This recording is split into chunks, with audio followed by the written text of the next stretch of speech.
Welcome back to Coffee Talk. Grab your coffee and let's talk.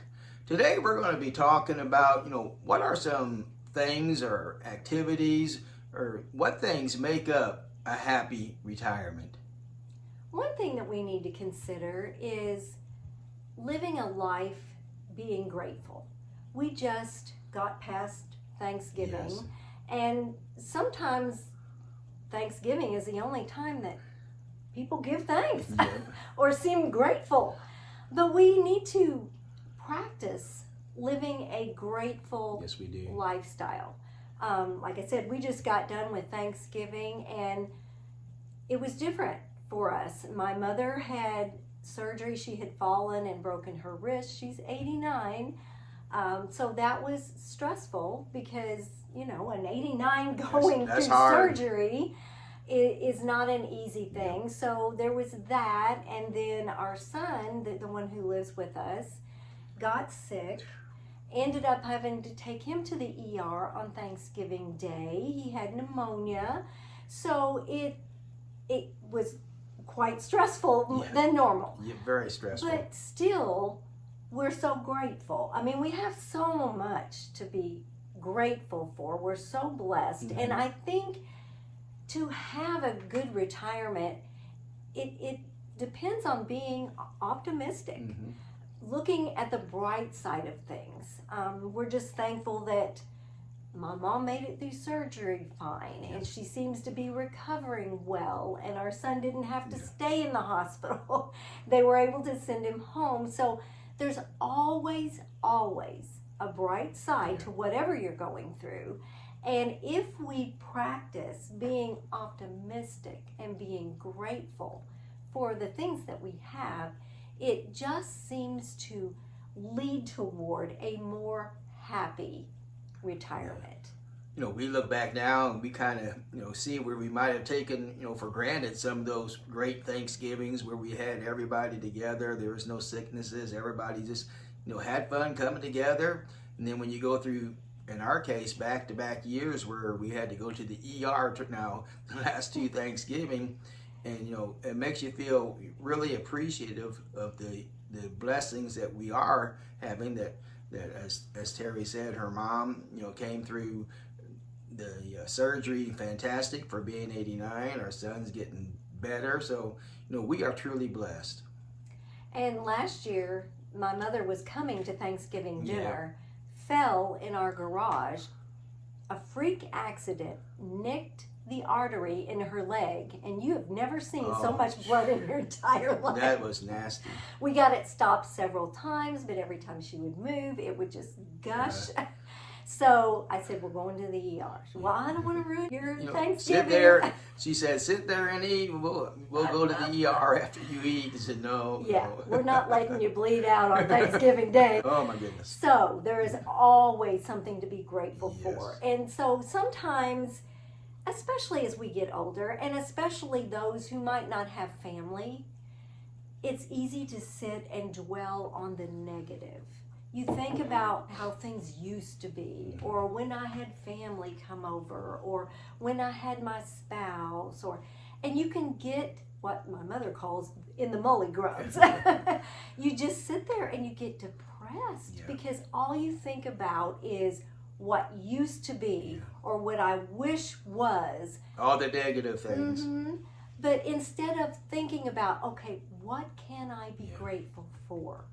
And that will make all the difference in your, not just in your retirement, but in your life. Mm-hmm. If you have a positive, optimistic outlook. Yes. I've known people who've gone through horrible situations, but always had a smile on their face and encouraged other people. And it's like, how in the world can you do that with everything you're going through? But it just depends. It's something we have to practice. And we have to be aware of when we catch ourselves being negative and being grumbly over this or grumbly over that, and I wish things were like this, I wish we had more money, or I wish we had a bigger house, or I wish we just need to learn to be grateful for what we have and grateful for where we are in life. Another thing that we can do to keep our retirement happy and thriving is to keep our brain active. Yes.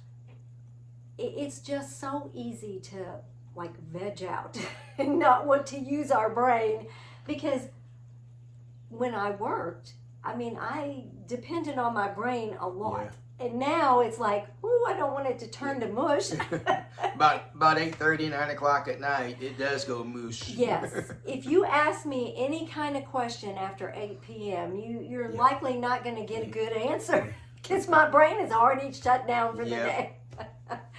But we do need to keep our brains active. Now, how do we do that? Well, you might read books.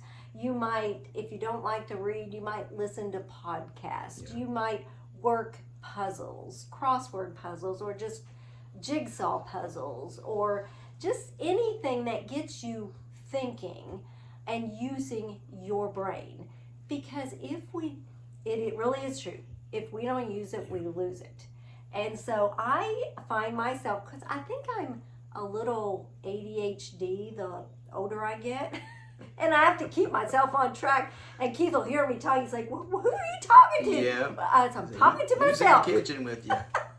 I'm trying to keep myself on track. So I have to talk to myself. Okay, what am I doing now? Where was I going? What was I? Crazy. Anyway, we're just being real. Yes. When you get older, things start failing, including your brain. Yeah. Because you didn't have to think about what am I doing, or things just came natural and they came easy. Now it's like a struggle. You got to remember what you're doing.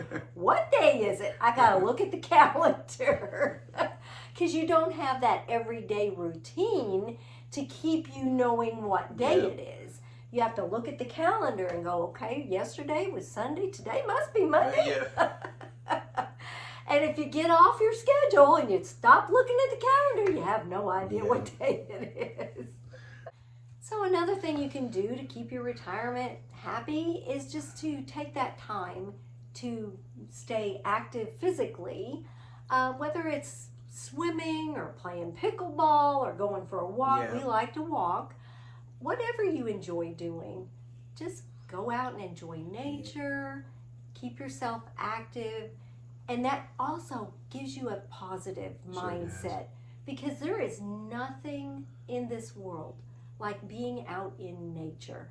And I honestly feel bad for people who are in the city, that they look out their window and all they see is high-rise buildings and concrete. When we look out our windows, we see the woods, we see trees, we see grass. Sometimes we see deer, wildlife. We had a groundhog. We had a groundhog under our deck. So we had to take care of that.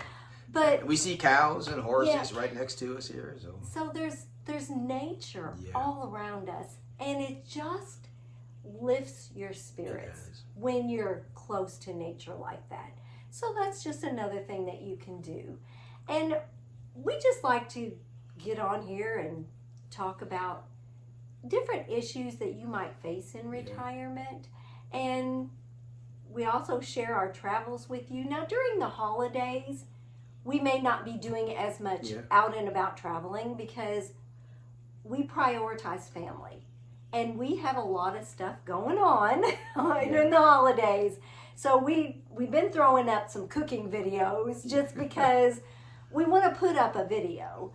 But we may not get out and about. And this past week was crazy, with my mother having surgery and our son getting sick. So we put up a cooking video just because we want to stay active on YouTube. So if there's something that you would like for us to cover or talk about or do, we've been thinking about doing a live. And let us know your thoughts about doing a live. Would anybody even watch if we went live? Well, if they don't, it'd just be us talking to each other again. So let us know if you think you'd like for us to do that. You guys have a great holiday, and we'll see you next time on Retired and Loving It. If you would like to see more of our videos, click the video that just popped up on your screen.